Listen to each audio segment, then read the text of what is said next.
Hi guys, I hope you all are doing absolutely fine. ఈరోజు మనమైతే యూకేలో share code అంటే ఏంటో చూద్దాం.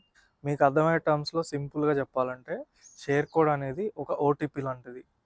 ఈ షేర్ కోడ్ని ఎందుకు వాడతారంటే మన రైట్ టు వర్క్ చెక్ చేయడానికి వాడతారు.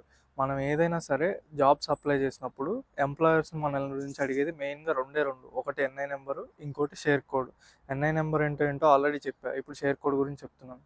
సో ఈ షేర్ కోడ్ అనేది ఎట్లా అంటే అసలు ఎంప్లాయర్స్ వాళ్ళకు సంబంధించిన వెబ్సైట్లో ఎంటర్ చేసి చూస్తే యూకేవిఐ నుంచి వాళ్ళకి తెలిసిపోతుంది ఇతను ఎన్ని అవర్స్ వర్క్ చేయగలరు, రైట్ టు వర్క్ ఉందా లేదా, work in case right to work ఉంటే ఎన్ని అవర్స్ ఎలిజిబిలిటీ ఉంది, ఏమైనా రిస్ట్రిక్షన్స్ ఉన్నాయని చెప్పి.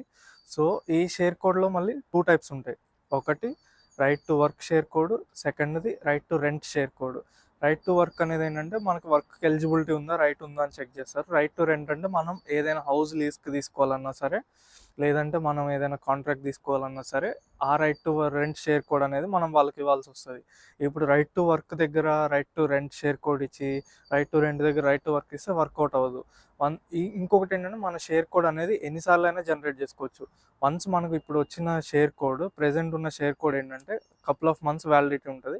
అది అయిపోయిన తర్వాత మన ఎంప్లాయర్స్ మనం అడుగుతారు కొత్తది జనరేట్ చేయమని, మనం ఇమీడియట్లీ జనరేట్ చేయమని పంపించవచ్చు.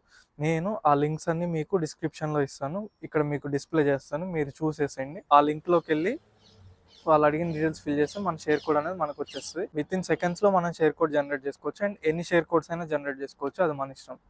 That's it. I hope this video help someone.